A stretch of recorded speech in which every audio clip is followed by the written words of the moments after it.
Hey everybody, thank you so much for joining us today at RG Podcast. And Ephraim is back for the third time. Ephraim, thank you so much for coming today. Welcome. Glad to be here. I have a very serious question to ask you. Okay. Okay. Why would you come on here 3 times to talk to me? What's motivating you to do this? I'll tell you the truth. I enjoy talking about these types of things, religion, or even together with other Orthodox Jews. I enjoy talking about like the differences between different types of Orthodox Jews and different cultures and different theologies. And it's like a subject which is always interesting to me, and I like discussing it. I was actually interviewed a few days ago in Yiddish for a Yiddish podcast about in Yiddish. Yeah. How did that go? It went pretty well. I have to do a second one now. The guy called me today to make a continuation. I saw another one where you did with a man by the name of Justin. He was kind of quizzing you on the law of Moses and such. What was your thoughts on that conversation? I enjoyed the conversation. Yeah, it was. I'm not sure what to say. Yeah, it was questions that I understand where the questions are coming from, and good. Yeah, I guess so. Actually, I have some of the same questions today, not all, but actually, I was interviewed on a channel, and one of the questions that I'm going to ask you was asked directly about me, and the guy went on and on about it, and I tried to give the best answer I could. I'm going to ask you, and I'm going to give you the answer that I gave. But that being said, I want to jump right into these questions. I do want to preface this, as always, maybe some of these are going to be a little bit tough. And obviously, we're going to have some very different ideas as a Christian and a Jew, 2 Christians. But, you know, we're going to be respectful, and we're going to be, actually, I appreciate you. I see you always do these interviews in your car. So it's clearly something that you are taking time to do. And I really, really appreciate it. You're welcome. I appreciate the opportunity. Absolutely. So, okay. So that being said, let's just jump right in this. So I told you, and I don't care if he's watching this or not, but I have a cousin who blames the Jews for everything that's gone down in history. I mean, I was joking that he probably even blames the Jews for the Kardashians getting canceled. This is their 20th season, and they're finally getting canceled. So the Jews actually were responsible for that. I'm all ears for that one. But I genuinely do not understand. I cannot get it. Why Christians would hate Jews if they say the Jews killed Jesus. That makes no sense, because wouldn't that be the case that the Jews helped fulfill God's plan? I mean, put your mind in the perspective of a Christian. Does that like make any sense to you? I don't understand in the first place the whole idea, because why would a few Jews who are living in Jerusalem 2,000 years ago, let's say that type of story happened. There were a few Jews, I don't know how many, who lived in Jerusalem 2,000 years ago, and it was their fault that he got killed. Why does that have anything to do with all the other Jews living everywhere else in the world at that time? 500 years later. The whole country, like, why are Jews living hundreds of miles away, and why are the descendants 2,000 years later somehow responsible for the acts of a few Jews who lived? Like, why there's like collective guilt for just because he happened to be from the same like broader family, so like therefore like you're responsible for the ancestors of your 500th cousin. Like I'm not even sure how it makes sense in the first place. Right? No. But I'm not sure if you caught the gist of the. Okay, so let me explain Christian theology to you for a second. I'm not sure how much you do understand about it, but so I guess the technical term is called deicide. It means to kill God. And whenever I was not a believer, by the way, I actually used to come up and say some like anti-Semitic jokes during comedy routines. and it wasn't Right. it wasn't aimed at Semites, Jewish people. It was more aimed at the people who hold those views. So Right. they they knew that I would go up there and say some really racist. I would make fun of everybody. It wasn't just Jews. It was Muslims. It was anybody I could get my hands on. So, but I was like, how is that like a bad thing? I'm like, you imagine like how badass that is. Like if you're in prison, you're like, hey, what did you do? Like I robbed a bank. What did you do? Yeah, I killed a grandma. What'd you do? I killed God. Like, how are you gonna top that, right? Yeah. But anyway, so according to the theology, like he needed to die. So how is that a bad thing? That's kind of like when you know what I mean? It's like even Judas is kind of seen as like a bad guy, but if it wasn't for Judas, Jesus would have still been alive and he never would have been crucified, right? I'm just trying to follow the logic Right. here. Yeah. I can answer from a Jewish perspective. I can't answer Please, from a please, Christian perspective. please. And it is a concept in Jewish teachings that everything that happens was predetermined. I mean, like God decided that so and so, for example, is going to die, but the person who killed him is responsible for his own actions. Meaning, we have freedom of choice to do the right thing and not to do the wrong thing. So therefore, we have to take responsibility. So that, for example, there's a story in the Talmud that one of the Talmudic sages, Hillel, he came across the body of a murder victim. So he said to him, he said as if he spoke to the body, and he said, somehow he knew who it was. He knew that guy was a murderer who he himself had been killed. They said, the guy who killed you will be punished, even though you deserve to die. Like, even though you deserved whatever you got. So I could understand from a Jewish perspective, even though it's part of God's plan according to the Christian theology that Jesus should be killed, but like, why did you didn't have to be the one. Like, you chose to do it. Like, even if it in the end, God's plan. In general, in Jewish teaching, there's a lot of this idea that you can't mess up God's plan. Right, You just right. either go along with it or you don't go along with it. But if you choose not to go along with it, and then you'll sort of be forced to go along with it. But you can't mess it up. But you'll be held responsible for anything bad you did along the way. Even though in the end everything's going to work out for the best, and all the bad things you do somehow will, in the end, it will work out for the world and for everyone. And in the end, but at the end of the day, if I choose to do a bad thing, then I have to take I'm responsible for the bad that I chose to do. Speaking of Jesus, we got White Jesus Cody Kratzmeyer. Am I saying that right? Hello. Thanks Hello. for the introduction and for having me on the show. Yeah, thank you so much. How are you? It's good to meet you, Ephraim. Ephraim. Yeah. Yes.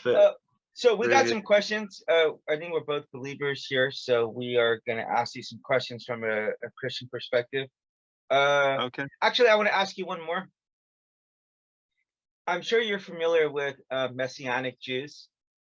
Yeah. Which are like Jews who believe that Jesus was the Messiah. If you convert to Christianity inside of Judaism, are you like seen as like an apostate, or will you like be shunned by your family? We consider apostate, yeah. Yeah. So I mean, will your family shun you? That's a personal thing. I'm not so sure it's like a religious thing. I guess it depends on the family.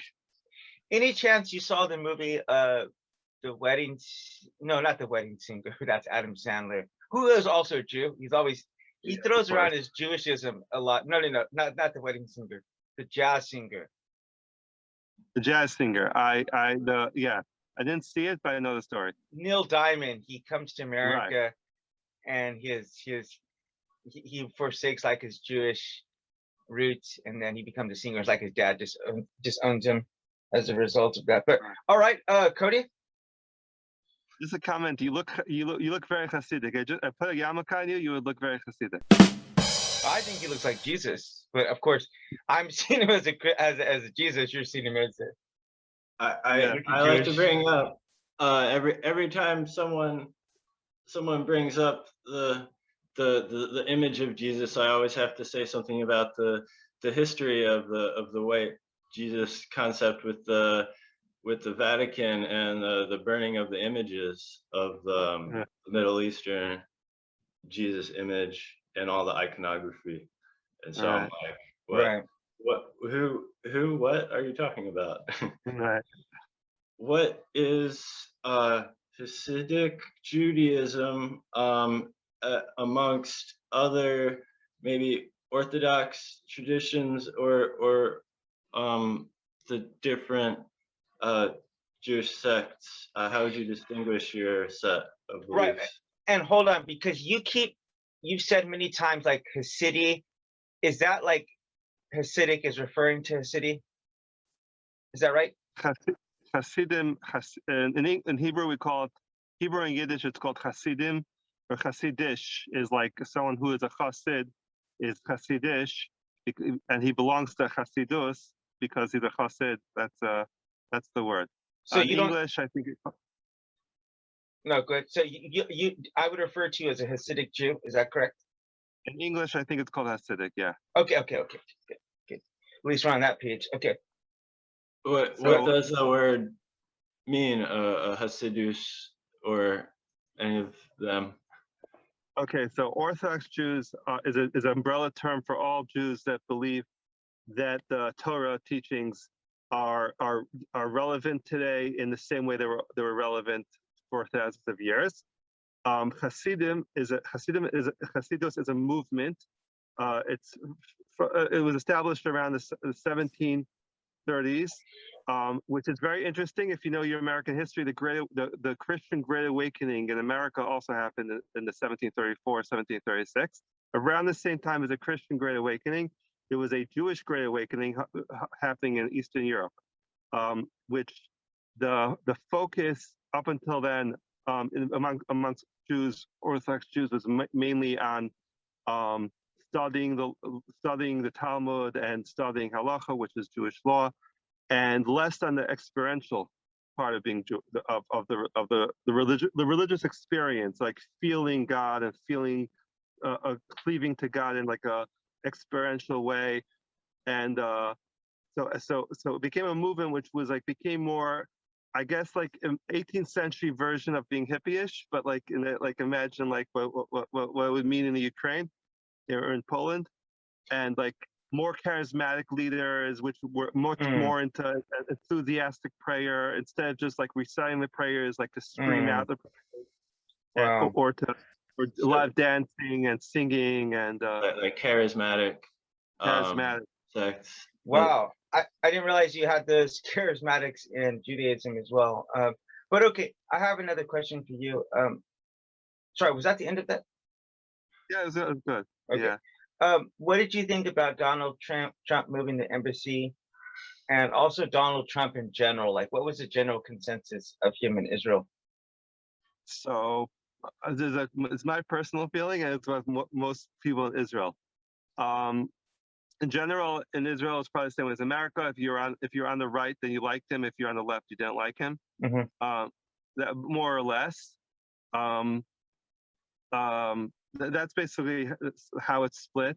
There seems to be a consensus throughout the entire Middle East, basically. Basically most Middle Eastern countries have liked him. They felt that he understood They felt that he understood the Middle East. From the UAE, besides Palestinians and Iranians, basically UAE, Bahrain, most countries liked his like they would say like, we don't care what's going on in America. For us, he's good. That was the attitude. Me personally, since I'm American, and I grew up with Donald Trump like being a celebrity, so it was a little bit different for me. So I necessarily share that feeling. I was like, I liked him less than I would say the average person in Israel. But what did you think about, was that even a necessary step to move the embassy? Like, that seems like, that didn't even seem like it was very relevant. I'll tell you, it was weird. I'll tell you why. Because that building, before it was called the embassy, it was called a consulate. And I've been in that building to make passports for my kids. When it was called a consulate, and I was in it afterwards when it was called the embassy. And the only difference was that the lettering on the front of the building said embassy instead of consulate. Other than that, the building was the exact same building, the same security guards and the same tellers and the same, everything was the same. So I don't know exactly what the difference. It's like, it seems to be very symbolic to call it the embassy instead of the consulate. I don't know who's it symbolic for, and who's supposed to be happy and who's supposed to not be happy. A lot of people here think that it's like a good thing symbolically because it shows like he supports something. I'm not sure. I myself don't know exactly on the ground what practical difference actually makes. I see.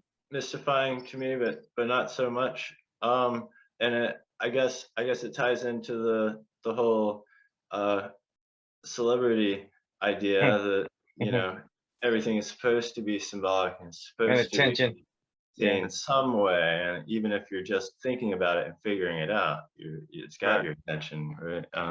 Right. And actually, hold on. I do got to say, I do genuinely think that I was not in any stretch of the imagination a supporter of him, but I did see him trying to get some peace stuff done. Like even coming to South Korea, meeting with Kim Jong-un, that really went nowhere, but at least he made an effort. You know, I can say this: Obama had said that he was going to meet with Kim Jong-il in his first or second term, and he never did, and that probably was a good thing that he didn't meet with Kim Jong-il. But at least Donald Trump made an attempt. I can say that's better than some other presidents. So you didn't really come out and say what your own political ideals in general would be. Would you say that you know, you can find problems equally with the, you know, the different choices that we have, or would you say you lean on one side or the other as sort of like the ideal approach? So it's me personally. Again, it's me personally, and there's the community. So the community, like I think like most more religious communities, is in general more conservative, more Republican, or in Israel, they would also vote. Over here, politics works different. It's like people vote for like your ethnic group, more like you have like ethnic parties, which are more right than ethnic parties. So I didn't know that. The Haredi party is a Russian party. There's like it works weird over here. But a lot of parties will be leaning to the right, a lot of parties will be leaning to the left. But because it works out that like Ashkenazim will end up being more on the left, and Sephardim will be more on the right. So, but most Haredim are more on the right. In America also, most Haredim I know were more Republican. I myself am very confused about it. I try to think about it more critically, and I don't know. I'm not so 100% convinced that necessarily. Like even though I grew up hearing all the time that Republicans are right and everything, I myself I'm not sure. I don't know. Yeah. So Ephraim. Okay. Yeah. So I have a follow-up question with that, and I will say this: that we use the color purple as our logo because we're trying to mix right wing and left wing and red and red and blue and getting this purple, trying to meet at the middle. And I will say this: it does seem like there's a bit of a conflict of interest. One, because you guys are accepting evangelical support. Okay, so that's a bit of a it's a bit of a weird, because like as Christians we're supposed to support Israel, but at the same time you guys don't accept Jesus, so that is a little bit awkward for us. But a lot of Jews in America are actually more liberal, so it is that also brings up another one, because as the Republicans are always like pro Israel, Democrats tend to be a little bit more pro Palestine. Right. Although we still support Israel, like Obama was still supporting, but I mean, it's just kind of like we're not going to go all gung ho into Israel, right? We're still going to say, okay, we still got to Right. have standards and stuff we got to live up to, which is Yeah, fair. at the national level, there's not a whole lot of difference there, but Right. yeah. Do you think that causes a conflict of interest as you as a Jew? And you must be, and we'll get to this one, why exactly you came to Israel, but does this cause any conflict of interest with you, like getting evangelical support or people from the right wing if you are more liberal? Like you seem like you have to make some kind of compromise. So okay, so like I said, there's the state of Israel, and there's like there's private Jews who happen to live here. Uh-huh. I know evangelicals give a lot of support to Israel. I think a lot of people, my friends, like they appreciate the support, but like they don't feel just because like they feel like just because someone supports you doesn't mean you have to believe everything they believe. Let's say the state, for example, is a Right. secular state. Mm-hmm. The state over here. So let's say amongst Haredim, it's controversial to a certain extent how much funding you should let the government fund our schools. So some people say, listen, who cares if it's a secular state? They want to support our schools, then appreciate the help that they're offering. Mm-hmm. As other people say, yeah, but if it's a secular state and then we shouldn't let them support our schools because we don't really accept their ideals. So why how could we accept so to when it comes to evangelicals? So I'm sorry, for example, when I moved to Israel, I had help from an organization which I had like financial support from an organization which Mm-hmm. there were rumors that evangelicals supported that organization. Mm-hmm. And I don't know if it was true or not true, but it was a discussion. Like I remember friends were saying like how like the evangelicals don't want you in Israel for the reason that you want to go to Israel. So like how could you take support from them? Mm-hmm. I remember it was like a thing. Like I know the government takes a lot of help from them, but like on an individual level, I know people. This is like an issue. Like people brought up like how could you take support from a Jewish organization which is being supported by evangelicals who have different goals for your moving to Israel Mm-hmm. than you have? Speaking of which, I want to ask you about that. Like, what was your why would you go there? That to me seems a little bit crazy if you're American, to leave America. And I don't mean that in a bad way. It just means like it seems like you're putting yourself in a bit more danger. Did you see it that way, or did you have some underlying reasons to want to come? So I'll tell you, when you live here, you don't feel a danger for the most part. Like once in a while, every couple of years, like there's like some type of flare up. Mm-hmm. But like, listen, the murder rate in New York City is still much higher than yeah. So I used to tell my mother when I was a kid, I always used to beg my mother we should visit Israel, and my mother used to say, "What? It's dangerous." I used to say 3,000 people were murdered in New York City this year, and 300 people were killed in Intifada. So I think it's much safer to go to Israel. But my mother never bought it.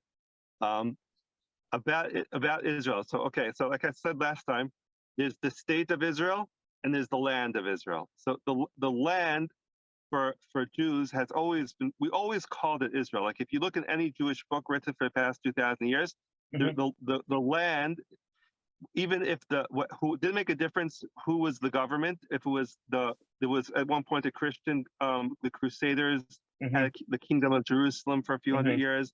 There were the Turks were here for a couple hundred years, but in the Jewish books, it was always referred to it as the Eretz Yisrael, the land of Israel. And we always there's like a connection to it because like we believe that our ancestors were exiled from here, and that we believe the land itself is holy. And even just being here for a short time is like Moses wanted to be here and breathe the air. We say that the Talmud said just the ear of Israel can make you wiser. And there's certain laws, for example, which you could only keep over here. For example, I'll just give an example. The kosher rules: fruits and vegetables are always kosher. But in Israel, in the land of Israel, it's you have to take off some of the fruit and vegetables and give some of it to a poor person, some of it to a Kohen, someone from a priestly family, someone from a Levite family, and there's like all these like rules which you could only keep if with fruit which grows here. So there's all different reasons that you would want to live here. So for people always up until the time of this, people always came here. But let's say it like this: like you see throughout Israel, there are towns which have had a Jewish community for hundreds of years, and lots of them have communities of people who moved like to die here. There's like expression, Israel, the land you come to die. Like the Zionists used to say that till now Jews went to Israel to die, and now they're gonna go there to live. And so like there are throughout Israel you have shrines and holy shrines and things like and holy places. I see. And so now getting back to today, in the 21st century, so almost all Orthodox Jews, besides like the really, really anti-Zionist ones, but like a regular Orthodox Jew, usually comes to learn in Israel for a year or two before he decides to get married. He or she like goes. Wow. So like after you finish high school or like a few years after, so you come here for like a year or two, or sometimes 3, and just like to have a connection to the land, not to the state, not to the Zionist state, to the land. And a lot of people stay. I would say in the neighborhood where I live, I would say it's overwhelmingly English speaking, either Americans, Australians, British. Yeah. Really? Yeah. One other quick question. Yeah. No. Thank you very much for that. One other quick question. Historically speaking, the Israel of the Bible, I assume it was a lot bigger than the Israel that the country of Israel right now. Is that correct? It's not the same shape, but it's not a lot. It's not a lot bigger, but it's not the same shape. Meaning there are parts of Israel today which were not Israel, which are not halachically the land of Israel, and there are parts of Jordan which would halachically be considered the land of Israel. Let's say there are it's like with a slightly different shape. You considered there were some of the mitzvah, right, that could only be put into practice in a certain location, and like at a one of these shrines or designated areas, and I was wondering if that was definitely connected to the land of Israel, like you were talking about, right? What that connection was. Like which specific mitzvot in that sense? A lot of the mitzvot about the temple sacrifices that I've heard passingly, that is there now a temple that is used, or is there a system in place now? There's no temple. Where the temple would have stood is now the Al-Aqsa Mosque. And also Jews aren't allowed to go onto the temple. Dome of the Rock. What we call, the Dome of the Rock. We're not allowed to go there. That area is under Jordanian control, and if you're not Muslim, I think you're not allowed to, for sure, not allowed to pray there. And if you're Jewish, it's very hard to get there.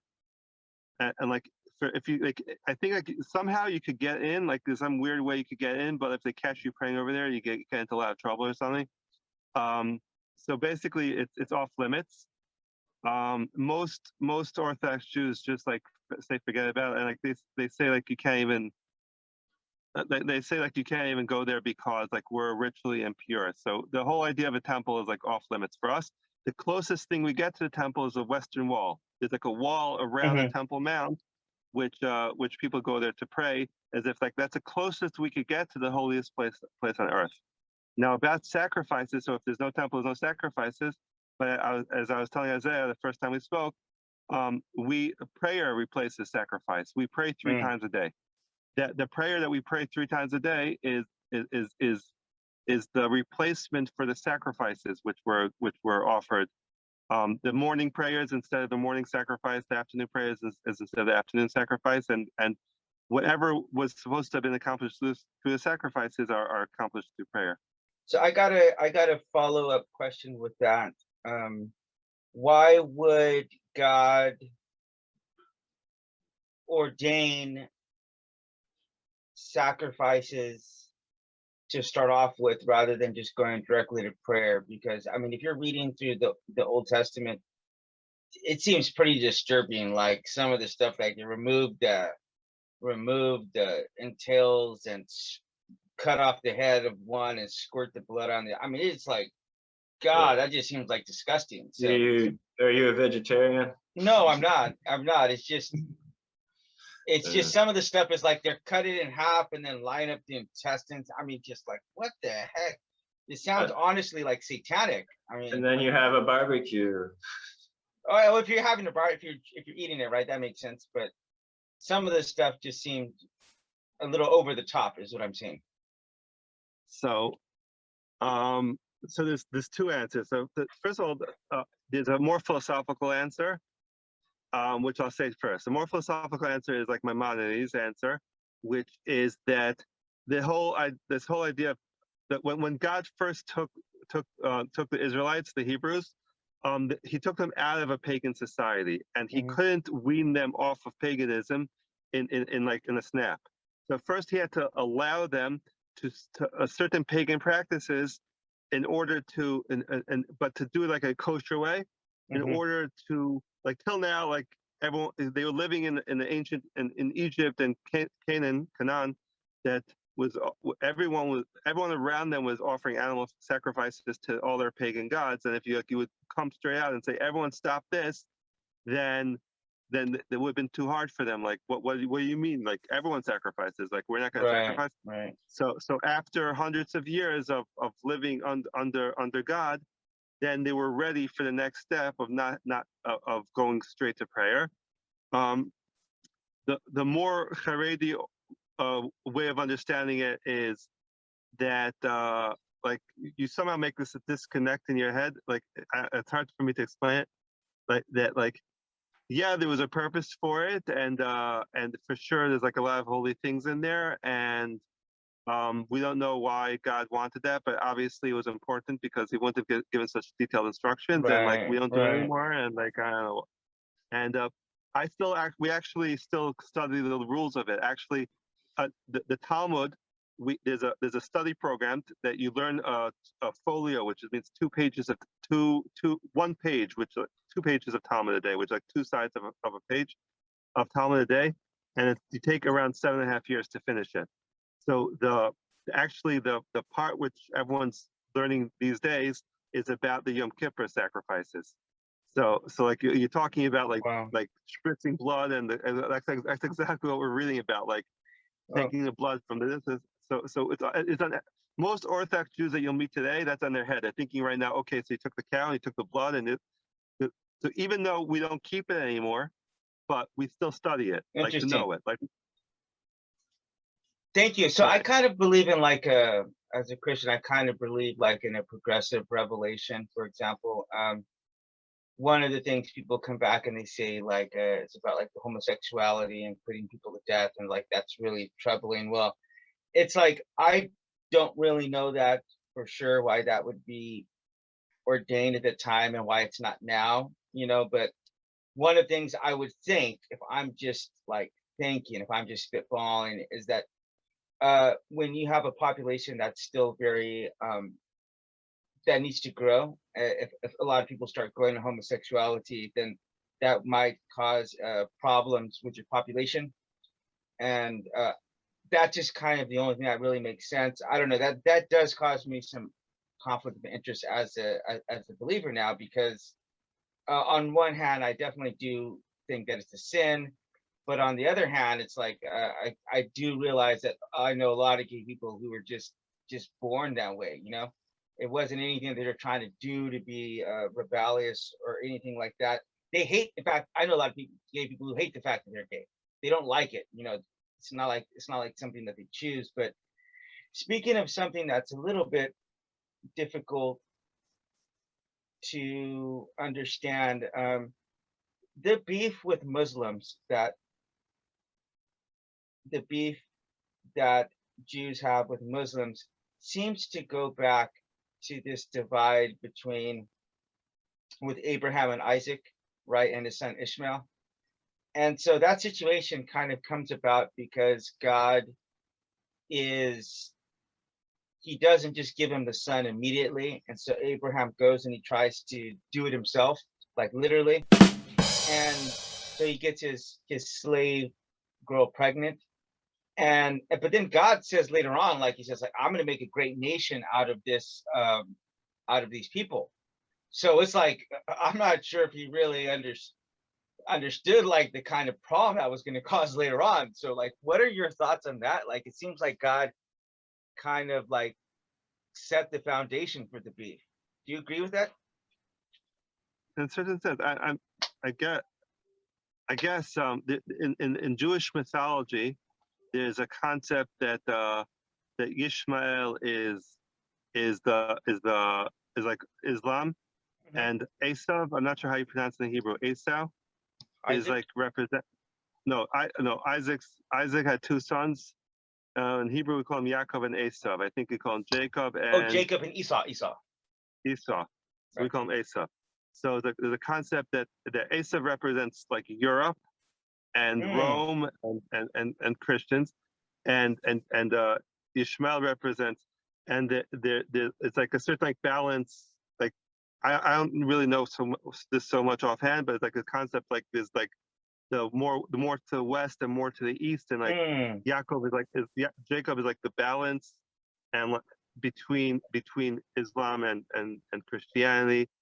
I don't remember offhand how it works, but that's part of the divine plan, that there should be, that in Jewish mysticism, that like the divine plan was that there should be Islam and there should be Christianity, and for their part of the world, that was the way to bring the more, I guess, more the Western world to God was more through Christianity, and the more Middle Eastern world was through Islam, and that's part of the plan.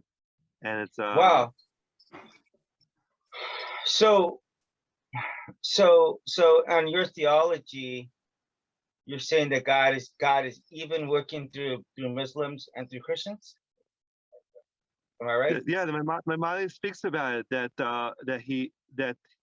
God sent his message that of being one God, and not he took humanity out of paganism through Christianity and through Islam, and they have a divine purpose in bringing the world to believe in the one God. So for a Muslim and for a Christian, it's a good thing. There's a concept. What the founder of Hasidus, Rabbi Shalva Shem Tov, once said: you should never take a wagon driver that doesn't cross himself, like when he passes a church.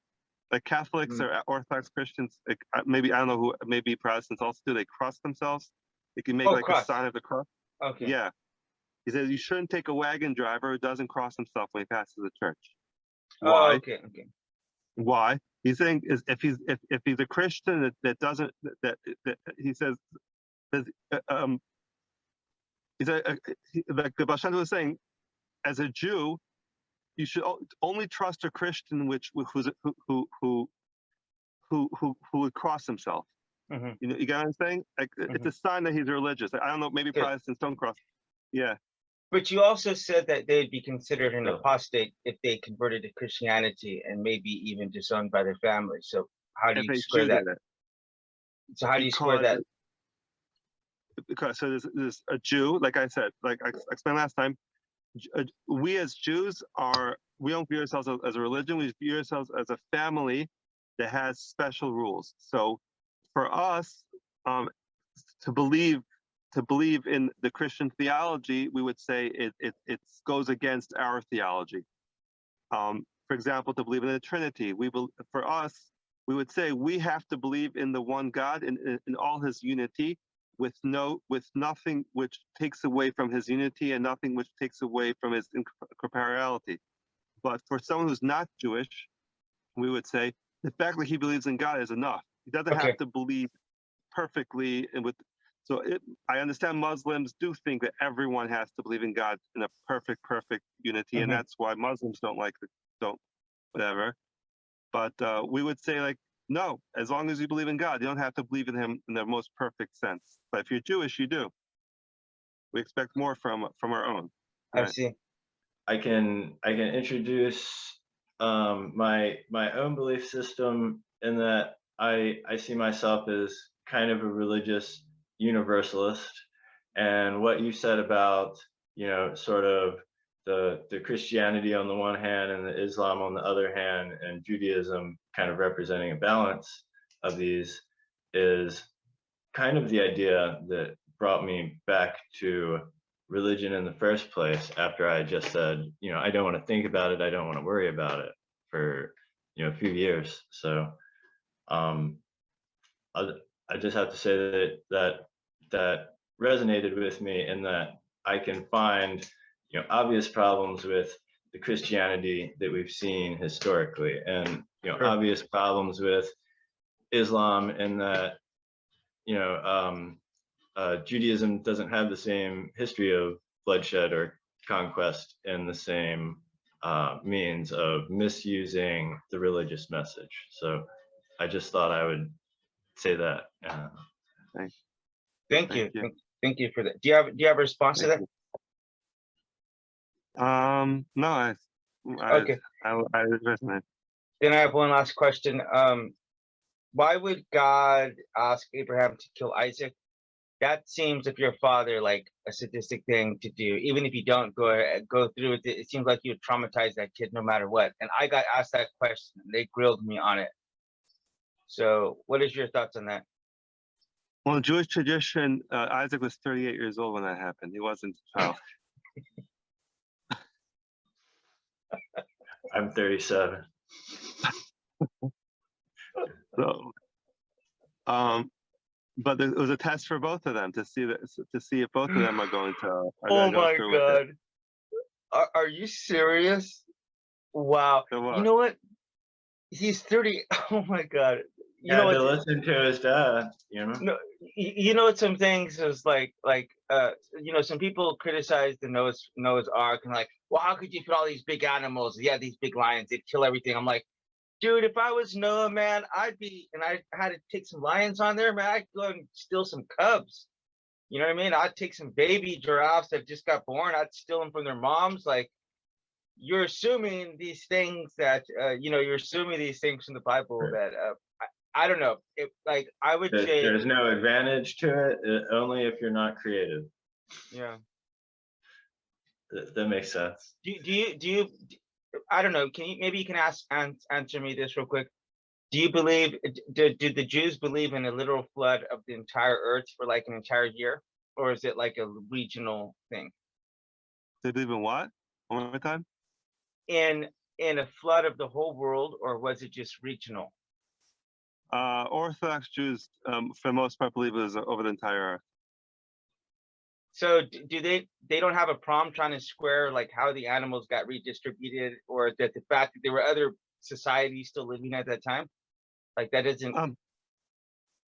So there's Orthodox Jews and it's Haredim. So Orthodox Jews, I guess you could, are sort of like, I don't know what the parallel would be by Christianity. I wouldn't say Amish, because Amish guy wouldn't have internet, I guess.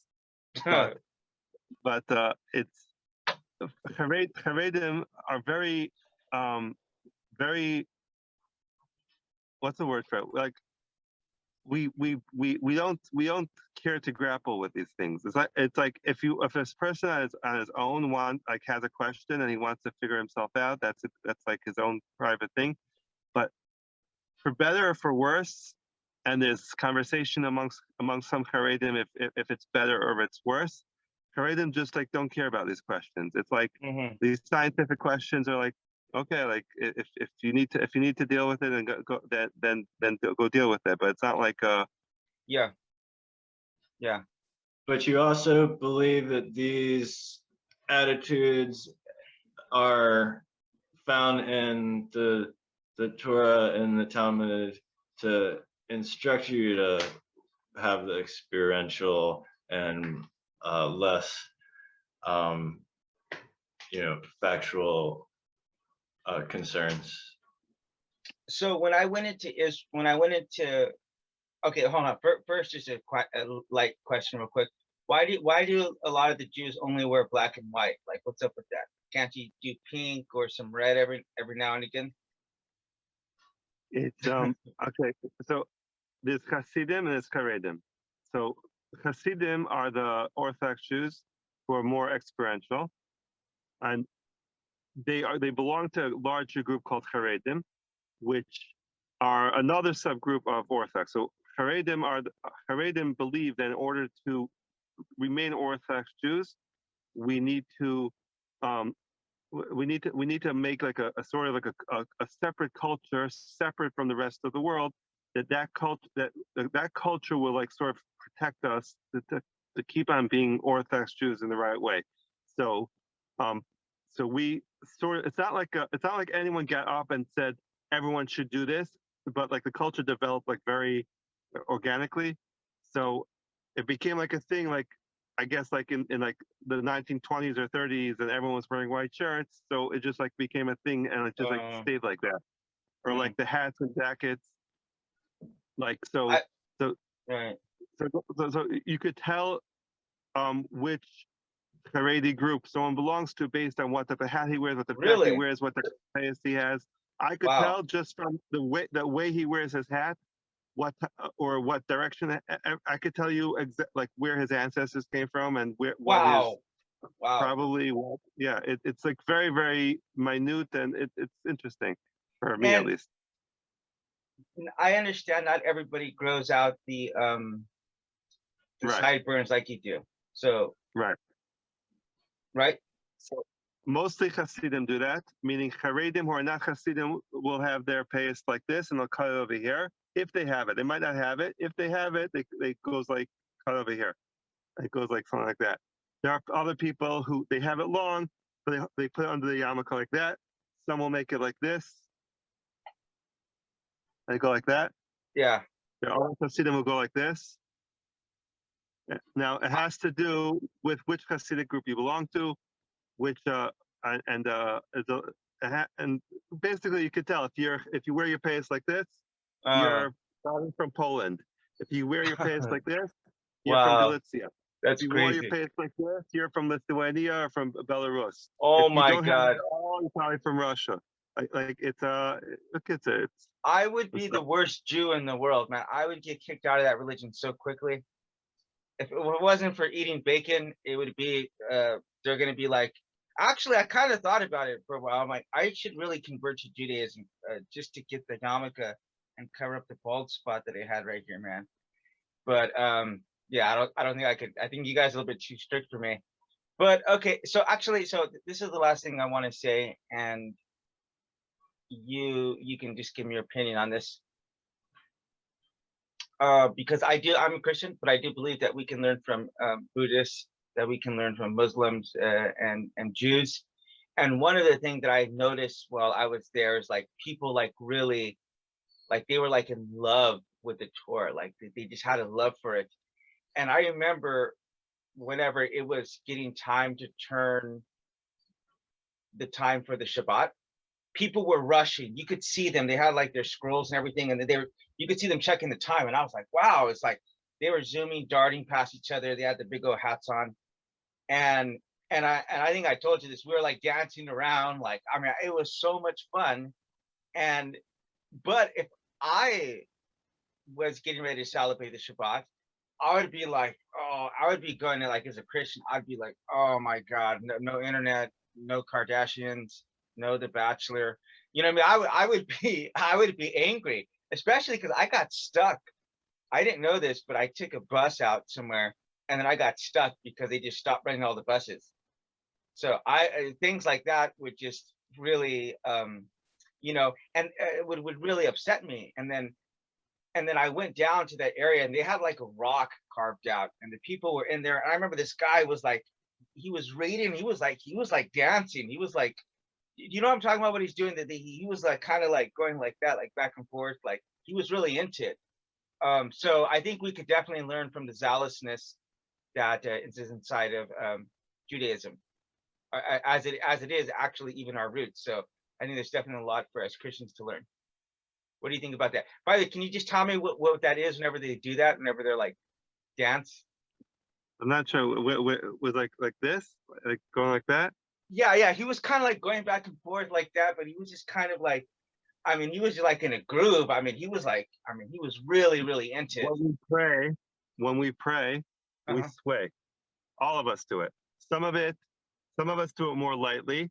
The Hasidim who are more experiential will do it like very, very fast. And some of us, even when we're studying Torah or studying Talmud, then we'll also, we call it shuckling. I guess in Yiddish it's like shaking. And it's said to be like I don't even know why. Everyone has like their own. No one knows where it came from, but everyone does it, and like it's like one of the signs that you grew up with here is that you just do it, like just like shuckle, and like different people like have all discussions like don't chuckle too much because then you're becoming more like outside and less inside. You know what I mean? Like you're making too much of a show, and all the people say no, you should do it more because it gets you all excited. So you should try to like chuckle more, like get excited. Like, but it's like a thing that all Orthodox Jews do. Maybe other Jews do also. Cody, got any last thoughts?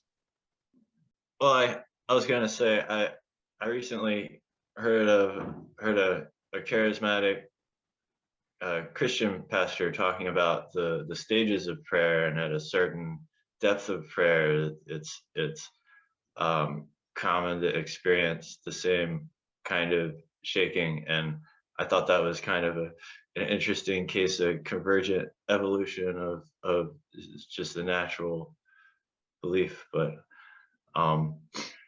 I've been in a primarily Jewish neighborhood for a couple of years, and where do you live? In Baltimore. Oh, where? Right, I was there once. And and it's really interesting to learn more about the the Orthodox beliefs, because there's a lot of visibility, but unless you go out of your way to ask people questions and study, it's hard to get. There's a bit of a high bar of understanding, and so I just wanted to say I appreciated this opportunity to learn and hear from you. You're welcome. Thank you for the opportunity to speak, to talk. Yeah, you got any last thoughts? Maybe any advice, even to Christians, or any last thoughts, Ephraim?